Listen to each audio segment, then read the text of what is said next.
Eh bien, moi, je vous dis, aimez vos ennemis et priez pour ceux qui vous persécutent, afin d'être vraiment les fils de votre Père qui est aux cieux. Car il fait lever son soleil sur les méchants et sur les bons. Il fait tomber la pluie sur les justes et sur les injustes. En effet, si vous aimez ceux qui vous aiment, quelle récompense méritez-vous?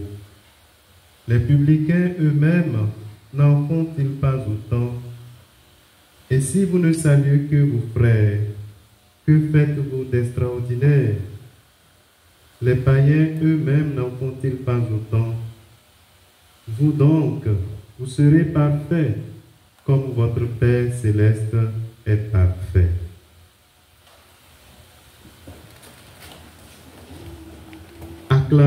Acclamons la parole de Dieu.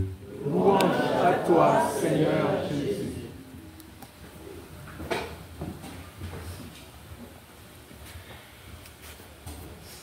Amour. Charité avec Marie.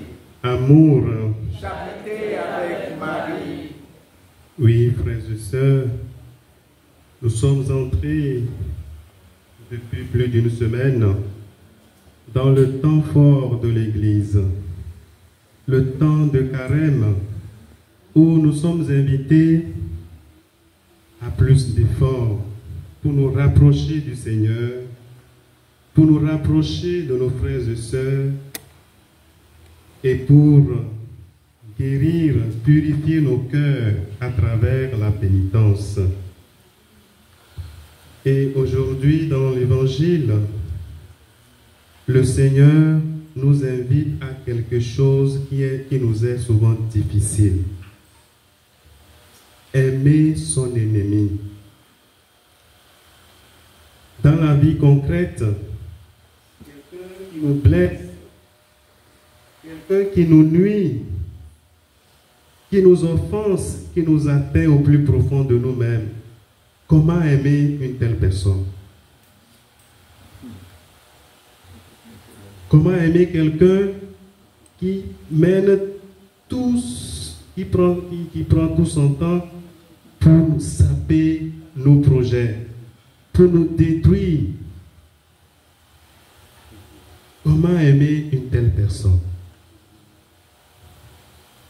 Vraiment, je vous avoue que ce n'est pas si simple. C'est un chemin vraiment de conversion. Et chacun de nous en a fait l'expérience. Parce qu'il n'y a personne ici qui puisse dire qu'il n'a pas été blessé, qu'il n'a pas été offensé au plus profond de son cœur et qu'il n'a pas eu des difficultés à pardonner à la personne et à renouer à nouveau avec la personne. Mais le Seigneur nous dit, aimez vos ennemis. Si le Seigneur nous le dit, c'est que c'est possible.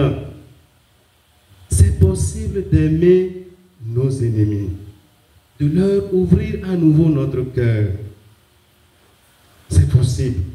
Si nous lui demandons la grâce, parce que le Seigneur ne peut pas nous presser quelque chose si ce n'est pas possible. S'il ne peut pas nous donner la grâce.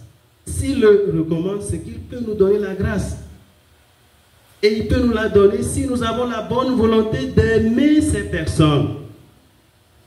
Alors mon frère, ma soeur, ce soir, regarde dans ta vie, quelle personne que tu ne portes pas dans ton cœur. Quand on vit ensemble, ça c'est sûr qu'on se blesse. On dit des choses aux uns aux autres qui blessent à l'autre. Et la personne regarde, mais elle ne dit rien. Où en es-tu? Fais effort pour pardonner, pour offrir au Seigneur ce poids qui te pèse sur le cœur. Et demande-lui la grâce d'arriver à te réconcilier, à ouvrir ton cœur à nouveau avec la personne. Et surtout, préparer son cœur à ne pas se laisser affecter par les actes de l'autre. Je ne peux pas changer le cœur de mon frère, de ma soeur, mais je peux décider d'accueillir autrement ces propos, ces actes qui me blessent, pour que ces actes ne me blessent plus. et aussi avec la prière. Parce que, vous voyez, quand l'autre me blesse, fait quelque chose ou dit quelque chose, il y a le fait d'entendre ce qu'il me dit, ou bien les actes qu'il pose, et ce que j'en fais. Et c'est là que ça me blesse, ça m'affecte, et ça m'empêche de l'aimer à nouveau. Qu'est-ce que je fais? Je sais que telle personne est difficile avec lui, mais je suis obligé de composer avec elle. Quand je le sais, alors il faut que je m'y prépare, il faut que j'arme mon cœur pour ne pas laisser mon cœur se laisser blesser, sauf accumuler des blessures. À un moment donné, on n'en peut plus, on explose, on explose. Alors, frères et sœurs, ce soir, je nous invite vraiment à regarder dans notre vie quelle est la personne. Ça peut être ma maman, ça peut être mon frère, ça peut être mon papa, mon enfant, mon collègue de service, ceci, cela. Qui est-ce que je ne porte pas dans mon cœur? Il faut que je l'offre à Dieu. Seigneur, tu me demandes d'aimer mon ennemi, d'aimer tel qui me nuit, qui me fait. Tu sais que c'est difficile pour moi. Aide-moi. Je le veux, mais il faut avoir la bonne volonté de pardonner, de renouer avec la personne, parce que le carême, c'est cela. Nous ramener vers Dieu, vers nos frères et sœurs, nous réconcilier. Si nous finissons notre carême et que nous avons encore des choses contre l'un ou l'autre, cela veut dire qu'on a passé notre carême comme si c'était ordinaire. Et donc, il faut que nous lui demandions cette grâce au Seigneur. Seigneur, durant l'adoration, il faut demander cette grâce. Seigneur, c'est toi qui nous demandes d'aimer. Tu sais aussi combien c'est difficile pour moi. Aide-moi, je veux aimer tel. Je veux, voilà. Et le Seigneur nous dit de prier pour la personne aussi. Pourquoi il dit de prier? Parce que le changement, comme je l'ai dit, la conversion, ce n'est pas nous qui changeons les autres. Ne cherchons pas à convertir les autres. Non. Ce n'est pas notre travail. On ne peut pas. Pas changer l'autre. Mais on a le pouvoir de travailler sur notre cœur pour changer. Ça, on a ce pouvoir, cette capacité. Avec l'aide de l'Esprit Saint, la grâce, on peut se convertir. Mais chercher à convertir l'autre, ça, ce n'est pas possible. C'est le Seigneur et la personne. Donc, ce qu'on peut faire pour lui, c'est de prier pour la personne. Et de lui manifester des bons actes. Vous voyez, quand quelqu'un me fait du mal et je lui retourne du bien, cela veut dire que quoi? Je repousse les énergies négatives qu'il m'envoie. Parce que les énergies négatives que l'autre m'envoie, si je me laisse aller, ça va m'affecter moi-même. Et je vais aussi entrer dans ce jeu de répandre les énergies négatives, comme on a l'habitude de le dire. Donc, quelqu'un qui me fait du mal et que je lui souris, je lui fais du bien, je lui retourne du bien, quelque part, ça peut préparer son cœur à changer.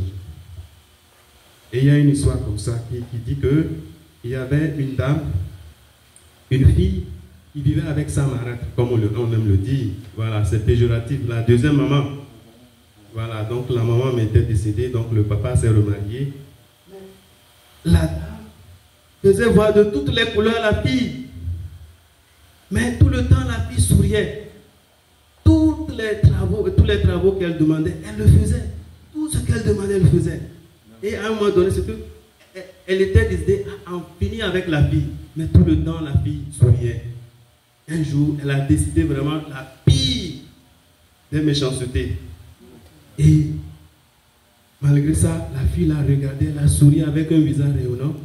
Ça a touché la dame.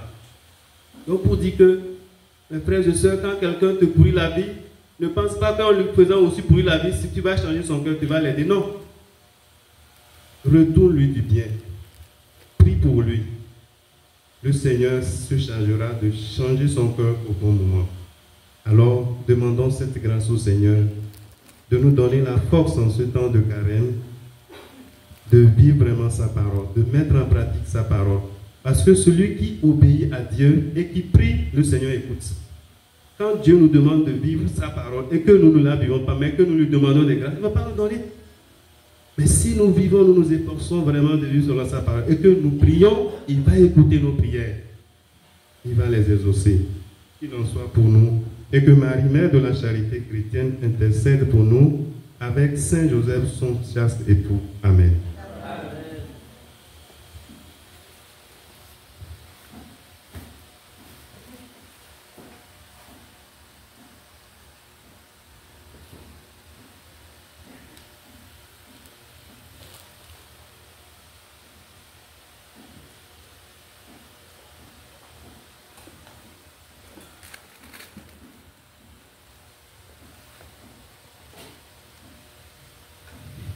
Bien-aimés de Dieu, levons-nous pour offrir au Seigneur nos humbles supplications pour nous-mêmes et pour nos frères et sœurs.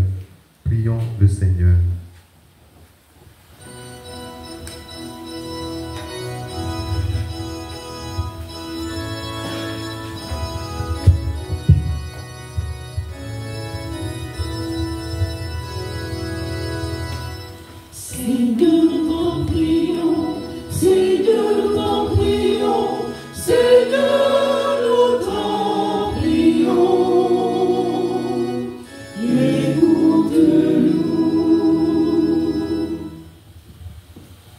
Avec Marie, mère de la charité chrétienne, et Saint Joseph, Seigneur, nous te prions pour le pape, les évêques, les prêtres, les diacres, les religieux et religieuses, afin qu'ils soient davantage enracinés dans l'Évangile pour guider ton peuple au milieu des turbulences et des tentations de ce monde. Seigneur, écoute-nous. Seigneur, exauce-nous. Avec Marie, mère de la charité chrétienne, et Saint Joseph, Seigneur, nous te prions pour tous les dirigeants du monde, en particulier ceux de notre pays, la Côte d'Ivoire. Qu'en ce temps de carême, nos prières et nos privations trouvent grâce à tes yeux pour les transformer, afin qu'à l'image de Saint Joseph, ils deviennent des artisans de paix, prompts à œuvrer pour le bien-être des populations. Seigneur, écoute-nous. Seigneur, exauce-nous. Avec Marie, mère de la charité chrétienne, et Saint Joseph, Seigneur, nous te prions pour toutes les familles en difficulté.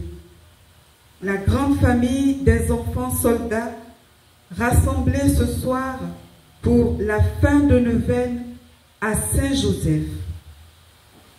Que par ton Esprit Saint et tous les enseignements reçus de Saint Joseph, elles deviennent des familles dont la foi est inébranlable, dont les membres sont bienveillants les uns envers les autres et promptes à œuvrer pour le Seigneur et la mission de Marie, mère de la charité chrétienne, dans l'amour pour qu'advienne la paix.